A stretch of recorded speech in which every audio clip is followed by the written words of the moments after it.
हे मानव बंधुओं, मैं अपने में से ही स्वेच्छापूर्वक जो कुछ भी विगत के वांग्मयों को समझा, इसमें और किसी का दबाव नहीं रहा। समझने के बाद और मेरा एक कामना हुई, क्या होना चाहिए धरती। उसके लिए मैं अपने में से ही एक उद्गार पाया, वो है भूमि स्वर्ग हो, मनुष्य देवता हो, धर्म सफल हो और नित्य शुभ हो। ये लिखा हुआ आपने देखा है।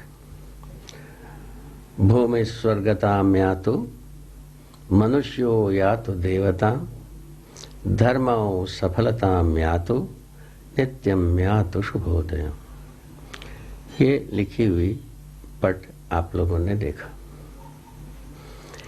ये कैसे उद्गमित हुआ, इसका पृष्ठभूमि मैं आपके सम्मुख रखना चाहते हैं। पृष्ठभूमि इस प्रकार रही। ये शरीर यात्रा किसी एक परिश्रमी, सेवावादी, धर्मपरायण, आर्षेय धर्मपरायण परिवार में हुआ। ये तो आप सब विदित हैं। हर मानव संतान किसी न किसी माँ बाप के कोख में होता ही है, किसी न किसी धर्म परस्त होता ही है, किसी न किसी राज्य संविधान को स्वीकारा ही रहता है, परंपरा में प्राप्त शिक्षा में अर्पित होता ही है, नहीं अर्पित होता है शिक्षाविदों के अनुसार चलकर देखता है। यही आज तक की परंपरा की बात रही। उसी विधि से मैं भी जहाँ से शुरू किया, जिस परिवार में शुरू किया, ये सबसे गुजरने लगे। इसमें से रूढ़िगत बात, जो परंपरा में जो इनके साथ बैठो, इनके साथ नहीं बैठो, करो ना करो, और ये सब बातें शुरुआत जब से किए, इन रूढ़ियों से हमारा मन भरा नहीं। कुल मिला के ये बचपन की ही बात रहे। पहले पहले लोग ये बचपन की बात है ऐसे ही बुजुर्ग भी सोचते रहे। कुछ दिनों बाद वो बदलने लगी।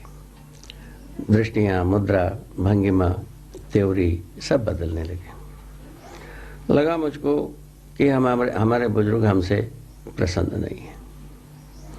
ये पहला हमारा दुख का कारण ये बना। इनको प्रसन्न भी कैसा किया जाए भाई?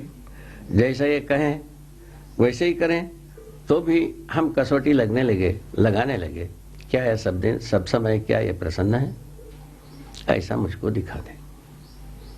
मुख्य बात यहाँ से है, जब हमको ये लगवे नहीं किया कि हमारा बुजुर्ग हमको जैसा करो जैसा नहीं करो कहते हैं, वैसा खुद तो करते ही हैं, नहीं भी करते हैं, किंतु ये सब दिन से क्या प्रसन्न है ऐसा पूछा तो ऐसा नहीं हुआ।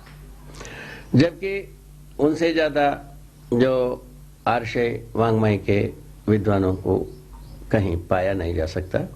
पाया जा सकता है तो उतने ही उच्च कोटि की विद्वानों को पाया जा सकता है। ऐसे सब स्थितियां होने के बाद हम हमारे में ये निर्णय कर लिया, किसी भी विधि से रूढ़ियों को तो मानना ही नहीं।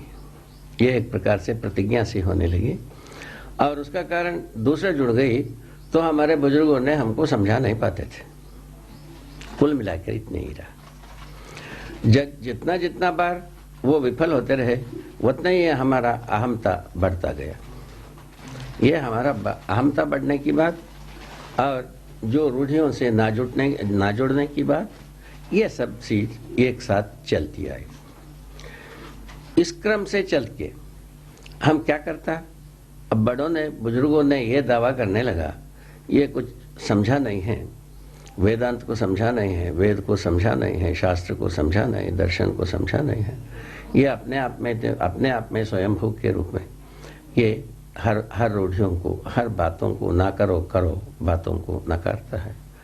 ये कहाँ तक ठीक है? इस मुद्दे पर बुजुर्गों ने जब चिंता व्यक्त करने लगे, वह हमारे लिए भी दूसरा दर्द का कारण बना। मैं अब क्या करता, अब दूसरा कोई रास्ता नहीं रहा, तो मैं आर्षेय ग्रंथों के अनुसार वेदांत को समझा, उसी को सर्वोपरि मानते थे। पहला भूमि है वेदांत माने वैदिक विचार का कर्म। कर्म उस चीज को मानते हैं वैदिक विचार के अनुसार जिससे स्वर्ग मिलता है, उसको कर्म मानते हैं। बाकी सबको और कुछ कहते हैं। उपासना उसको कहते हैं जिसमें इंद्र बनना हो, चंद्र बनना हो और कुछ देवी देवता बनना हो, उसके लिए जो उपक्रम है उसको वे उपासना कहते हैं। तीसरा शीर्ष भाग में यही कहते हैं ज्ञान ही सर्वोपरि वस्तु है। ज्ञान क्या है पूछा, ब्रह्म ज्ञान। ब्रह्म ज्ञान, ब्रह्म क्या चीज है पूछा, तुम समझोगे नहीं, समझोगे नहीं तो फिर बाद में हम कैसा पाएंगे। पार इस प्रकार से पाएंगे जो बुजुर्गों ने करो ना करो कहें, इसी विधि से पाएंगे। यहां हमको लाए, क्या करें भाई? तो क्या होगा ये तुमको समाधि मिलेगा, समाधि में सब प्रश्न का उत्तर मिलता है। ये आश्वासन हमको बुजुर्गों से मिला। उसके आधार पर मैं भी अपने को मन सुदृढ़ किया, कुछ भी हो एक बार समाधि की स्थिति को देखना ही है और कोई बात बनती नहीं है। ना हमारा कोई दावा का मतलब है, ना करने का कोई मतलब नहीं है, करो का भी मतलब नहीं। एक बार हमको अपने प्रश्न का उत्तर होना चाहिए। वो प्रश्न का उत्तर के प्रश्न इस प्रकार से बना, वेदांत को हम भले प्रकार से सुनने के बाद पहले तो ये बना, ये बंधन और मोक्ष दो बात शुरू करते हैं। मायावश हम बंधन में रहते हैं, ऐसा वो कहते हैं। तो माने मोक्ष जो है ब्रह्म में आत्मा विलय होने की बात करते हैं। आत्मा कहाँ से आया तो वो बोलते हैं जो जीवों के हृदय में ब्रह्म स्वयं आत्मा के रूप में निवास करता है, ये बताते हैं।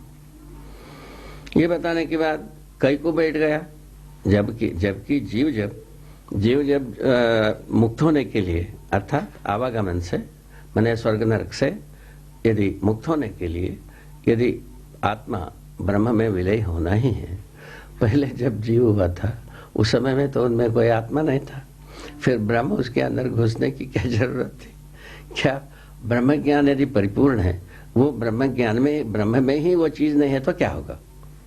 ऐसा हमारा वितंडवाद जैसा हुआ, उसको वितंडवाद नाम दिया, क्योंकि हम जो बुजुर्गों के ध्वनि से ध्वनि मिलाते नहीं रहे, इसीलिए हमको एक वितंडवादी नाम दिया। उससे हम कोई पीड़ित नहीं हुआ। आप लोग ऐसे ही समझते हैं, ठीक है, कि इसका उत्तर क्या है? हम वितंडवादी हैं, इसका उत्तर तो आप प्रस्तुत करोगे। उसका उत्तर नहीं मिला। उसके बाद यही कहा जो तुम्हारा ये जो प्रश्न है इसका उत्तर भी वो समाधि में ही मिलेगा। अब क्या करें? समाधि के लिए हम तत्पर होने के लिए शनै शनै तैयार हुए। हमारा मन धीरे धीरे बनता रहा। ये संभवतः ये सन 44 से शुरुआत हुई और 46 तक इस समय में हम पहुंच गए। पहुंचने के बाद और एक स्थिति बनी, देश में स्वराज्य आएगी, इसकी संभावना बलवती हुई। उस ओर भी हमारा ध्यान थी। उस आधार पर सन 47 में स्वराज्य की बात, सत्ता का हस्तांतरण हुई जैसा हम लोग आशा करते थे। उसमें भी बहुत बड़े बुजुर्ग थे, चिंतनशील थे, विचारशील थे, उनके बातों को भी सुनते रहे और उनमें भी कुछ व्यतिरेक आई। पहले की बाद की सफलता के दिन तक की बहुत सारे व्यतिरेक आई, उसमें भी हम पीड़ित हुए।